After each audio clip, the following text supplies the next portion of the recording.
Hey friends, it's Steph. I'm here to do my mid-year book freakout tag. I know this is a little bit late. It's already like halfway through July, which is crazy to think about, but I just still kind of wanted to do this tag, and I'm kind of getting my channel running, getting more subscribers, which is really exciting. And I just wanted to talk some books that I've read through this entire first half of 2020. It's been a doozy of a year. I hope everyone's been able to read a little bit. It took me a while to kind of get into a reading groove again, and I've been running a lot, which has been good, but I hope that everyone is okay and you're reading away, and I guess we'll get started. So question number one of the mid-year book freakout tag: what is the best book you've read so far in 2020? And I'm gonna go with, surprise, surprise, The Secret Wisdom of the Earth by Christopher Scotton. This book totally took me by surprise.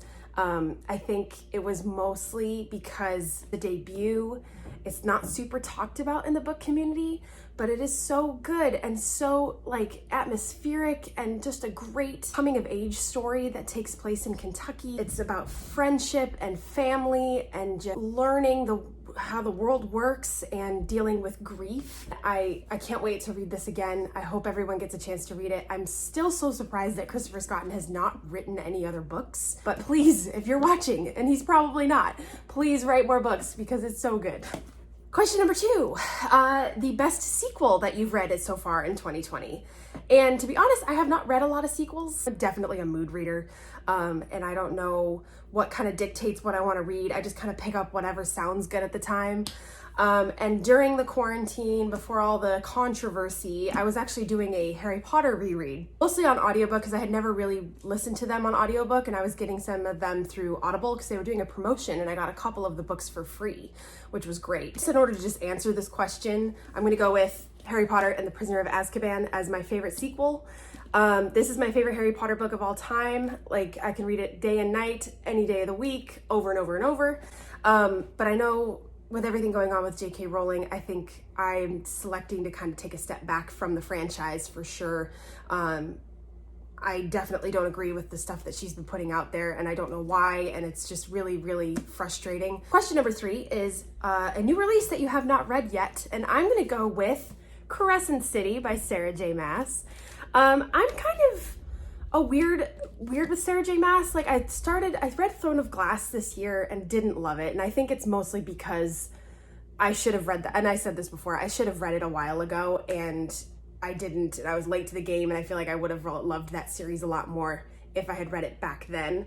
I did read A Court of Thorns and Roses, liked it, didn't pick up the second or third book. I have them, I'm planned to read them, but I've heard such great things about her venture into adult fantasy, and I am very excited to pick this one up. Question number four of the tag is most anticipated release that still has yet to come out in 2020, and I have to go with A Sky Beyond the Storm by Sabaa Tahir from the Ember and the Ashes series. This series is so good, and I've been sticking with her, all of her books as they've been coming out. I read them right when they come out. If you guys haven't read it, it's so good. And Ember in the Ashes is about this Roman Empire-esque world where this slave girl has to venture into the capital and become a slave to the commandant, who's this wicked, wicked woman. One of the best villains I've ever read in a long, long time. And she sneaks in and becomes this woman's slave in order to save her brother who's been taken captive. And it also is from the perspective of Elias, who is a soldier for the Empire. And it just follows their story about him, and they end up connecting and fighting this big war, and the books are so good, and there's romance, and it's just, oh, it's so good. And I'm so excited that book 4 is finally coming out. I think I read A Reaper at the Gates like maybe 2 years ago. I'm gonna have to do a refresh because I just have a feeling that this new book is gonna be so good. Number 5 is the biggest disappointment of 2020, and I could not find the copy of this book. I must have unhauled it at some point. And I'm gonna go with Serpent and Dove by Shelby Mahurin. I wanted to like this, and this book I feel like is so polarizing in the booktube community. Some people love it, and then there's some people who think it's terrible. And I'm kind of in the middle. Like, I thought it was okay, but the world building was weird, and it took like 150 pages for me to actually understand like the plot and like what was going on. And I know like the focus was like the arranged marriage between the two main characters, and that was good, but like everything else that in the book just fell way short, and I just couldn't do it. It was really, really disappointing. I definitely won't be continuing with the series, but definitely would try more books by Shelby Mahurin. I mean, I don't know if this is a debut, but maybe she's gonna write more stuff and I'd give it a shot. Question number 6 is the biggest surprise of 2020. And I think I'm gonna go with The Silent Patient by Alex Michaelides. I don't read a lot of thrillers, but I just kind of grabbed the audiobook off of Libby from my library, and I thought this was really good. I know some people are really picky with thrillers. For me, I'm kind of new to the genre, so I'm not as like critical of them. I just kind of take them and enjoy them and see if I can figure them out. The twist I kind of figured out, I think, on my own, which was really fun, but I just really genuinely enjoyed listening to this audiobook. The narrators were fantastic, and I think it'll be interesting to see what this author puts out next. I'm definitely interested. And yeah, that was a great, genuine surprise for me. Question number 7 is favorite new author. And I think I'm gonna go with Tasha Suri, who wrote Empire of Sand. Sam at Thoughts on Tomes recommended this and said it was a good slow burn romance, but also a great fantasy book, which I always am looking for. I think I gave it like a 4.5 out of 5. It takes place in this Middle Eastern type environment, and this girl who has this magic inside of her kind of is awakened in a society where the magic system has been, suppressed for so long. And there's an arranged marriage, which is really good, and her love interest is just such a good guy. And the writing was amazing. I flew through it. I mean, it was probably a 500 or 600 page book, and it was so easy to read. I know she's written more books, so I'm gonna definitely try and pick up another one. Question number 8 is newest fictional crush, and I read this book back in the early of like January 2020, and I'm gonna have to go with Simon from Well Met by Jen DeLuca. If you guys haven't read this was one of my newest favorite romance books I've read so far this year. It's a great romance that takes place at a Renaissance fair. This girl, Emily, moves to this small town and has to help take care of her younger sister, and she gets involved in her life, and she ends up volunteering at a Renaissance fair and meets Simon, who is my newest fictional crush. And he kind of is it's a hate to love, I think, trope, and they kind of bash and butt heads a little bit, and then they learn to grow, and it's just a lot of fun. I don't think I've ever read a book but this kind of setting before in the Renaissance fair. I used to go to Renaissance fairs when I was growing up, and it was a great time. It's just fun to pretend and everything, and it was just a lot of fun to read, and I hope you guys can pick this up. Really easy read, good romance, real steamy, and yeah, love Simon. See what I did there? Question number 9 is my new favorite character, and I know I'm super late to the game. I gotta go with Kaz Brekker, because I mean, come on, guys, he is one of the most interesting and one of the most fun characters that I've read in a really long time. I've only read Six of Crows. I have not gotten to Crooked Kingdom yet. It's on my list, don't worry, I have the book on my shelf.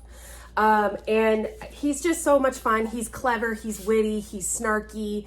And his relationship with Inej is wonderful to read. I mean, I'll read anything by Leigh Bardugo. She's amazing.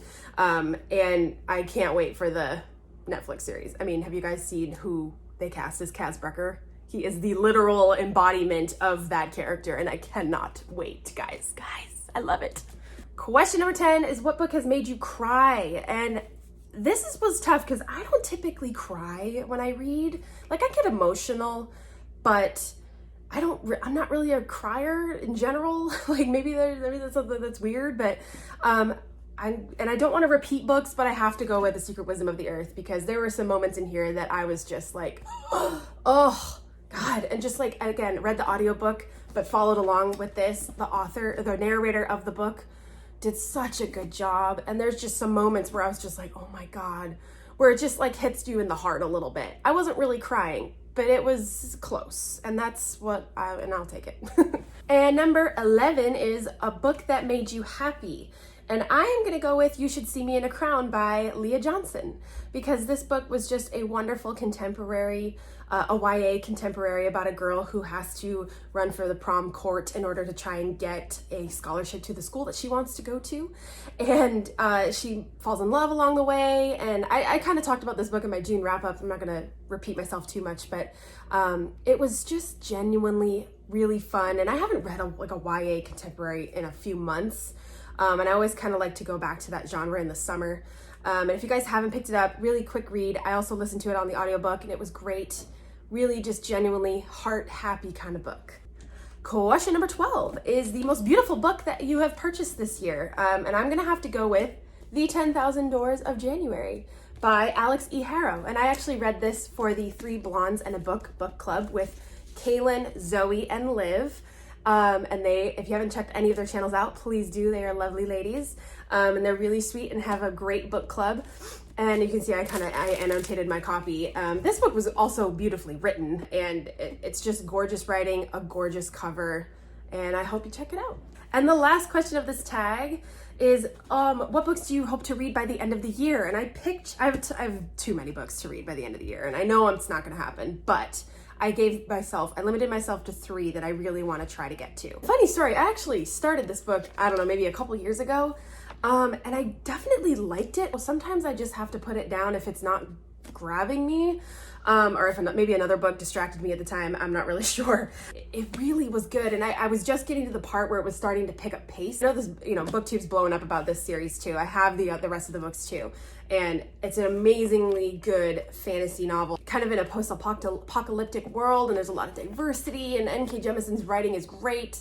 And I know I really, really, really, really want to try and get to this year. Another book that I want to try and read this year is Ninth House by Leigh Bardugo. And I think I'm going to purposefully save this book for when Halloween comes around. I like to read specific books and I like to watch certain TV shows when it comes to fall. I live in California. It doesn't get very fall-ish here until Thanksgiving. But in October, I like to try and make myself think that it's fall here. So I'm going to read Ninth House. I know this book has gotten a lot of mixed reviews, but again, like I said, Leigh Bardugo, I'll read pretty much anything she puts out. I want to give it a shot. And the last book that I really want to try to get to this year, not the last book, but the last one I picked to show you guys, is City of Brass by S.A. Chakraborty.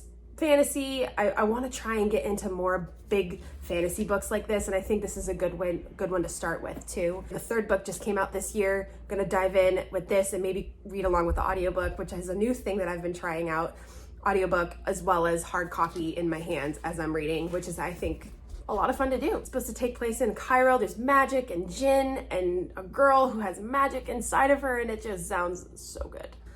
All right, guys, well, I think that's kind of it for this tag. I'm really excited about how it came out, and I just have had some really great reads this year. And I'm really, really hoping that the rest of the year continues. I've been reading a lot. Can't wait to see what else that comes along my way. Thanks for stopping by. I hope you like my channel. And it's great to meet all of you via Bookstagram, Book Twitter, BookTube, and I can't wait to put out more content and get to know some more of you. So I will hopefully see you back here sometime soon.